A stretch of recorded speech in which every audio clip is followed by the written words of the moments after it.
السلام عليكم ورحمة الله وبركاته. متتبعي قناة بروماسكر الأوفياء، لأول مرة كتشاهد القناة عندنا ما تنساش لايك وسبسكرايب وتزورونا في القناة العشياتية فالعدلة كانت عندها بكا كيف تجوز معك. خليكم رابط ديالها في صندوق الوصف. أما بخصوص الموضوع ديالنا هو تخصصات الدرك الملكي، مراكز تكوين الدرك الملكي، تكوين تلاميذ الدركيين. عاد في الآخر غادي نتعرفوا على رتب الدرك الملكي. هنا موضوع خاص بجهاز الدرك الملكي. أي مترشح، أي كونديدا، ذكر أم أنثى، الى كنتي باغي تدخل جهاز الدرك الملكي، يا دافع عليه يا مترشح، ولا غير باقي كتقرا وباغي تدفع للدرك الملكي، تصنت لهذا الفيديو وراه مهم بزاف لك لانك انت كمترشح.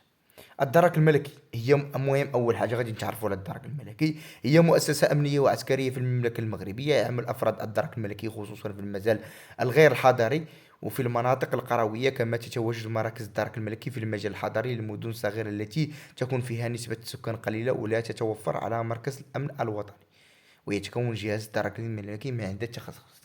هذا هذا الاخوان جاء هذا شرح الدرك الملكي. هذا الشرح انا بغي كل مترشح يحفظوا. علاش هاد الشرح دابا؟ هي مؤسسة أمنية وعسكرية في المملكة المغربية. علاش؟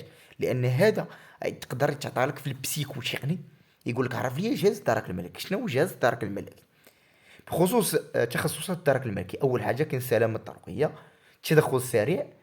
السلامة الطرقية أنا نشرح لك بالتفصيل شنو هو السلامة الطرقية. السلامة الطرقية هما ممكن نقولوا الدراري دوك الدركيين اللي كيكونوا بالماطرو، كيكونوا تبع كيكونوا في لوطوروت، كيكونوا اللي كيكونوا عندهم راه كيكونوا تقريبا كيختاروا الدراري اللي عندهم الطول، كيمتازوا بالطول، وتقريبا ما كيكونوش بالنسبه للبسه ديالهم راه مغايره على الدراكين عاديين. غير باش نوضح هذه المعلومه بخصوص الدراري ديال السلامه الطرقيه، كيكونوا مختصين ديال السلامه الطرقيه، اللي كيكونوا مختصين فيهم دوك الماطريه اللي عندهم الماطر، وكيكون تقريبا عندهم داك ما عندهمش الكادي، عندهم واحد الطوموبيل كبر من الكادي. وفهمتي هادشي اللي بغيت نوضح لكم.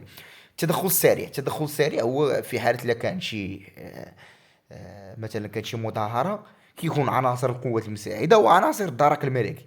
عناصر الدرك الملكي اللي كيكونوا معاربين التدخلات بخصوص التجمعات اللي كيكون فيهم تقريبا مثل كيمتازوا مثلا بمثل عناصر القوات المساعدة.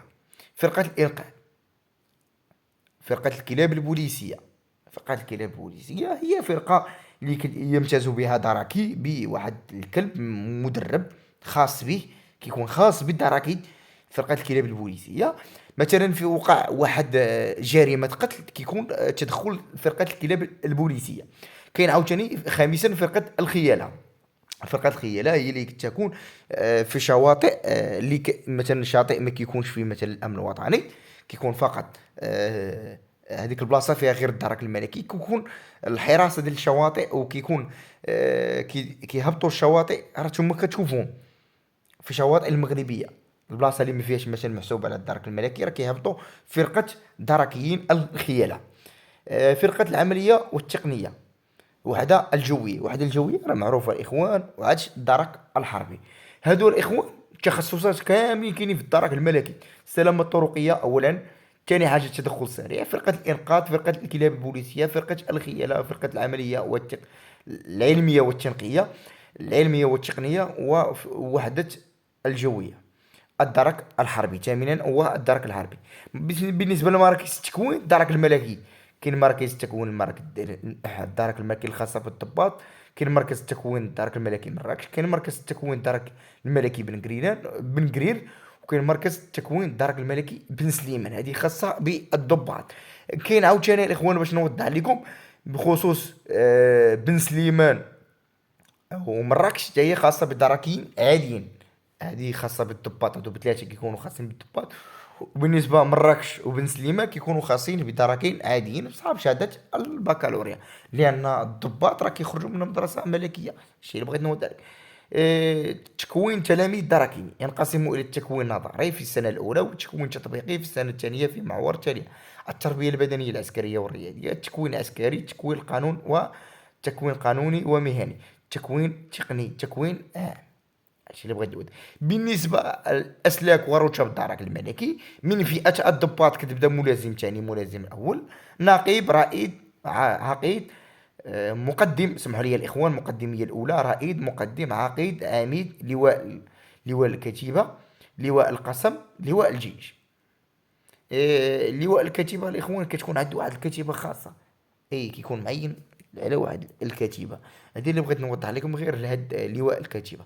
هنا بخصوص فئة دركي عادي، سلك غير الضباط، هو سلك دركيين عادي، الدراري اللي كيدخلوا بشهادة البكالوريا. كيبدا برقيب، رقيب الأول، مساعد، مساعد الأول، أي سارجان، سارجين شيف، أدجيدون، أدجيدون شيف. سي بغيت نقول لك من وراها كتحول فئة الضباط.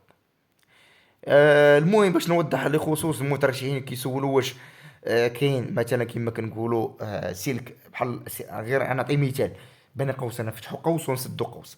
مثلا بحال سلك رجال الصف، كاين رجال الصف وضباط الصف وضباط. مثلا بحال القوات المسلحه الملكيه كنقولوا جنود، ضباط الصف وضباط. الدركيين كاين دركي وكاين ضباط. سلك الضباط ما كيخرجش، ما كيخرجوش من مثلا ما كترشحش ليه فقط من غير من فقط كيخرجوا من مدرسه ملكيه فئه الضباط. الشيء اللي بغيت نوضح عليه كافه لي كونديدا جهاز الدرك الملكي. هنا عطيتكم التخصصات، عطيتكم مراكز التكوين الخاصه بخصوص الضباط وخصوص دركيين عاديين، تكوين التلاميذ دركيين، عطيتكم جميع ما يخص الدرك الملكي.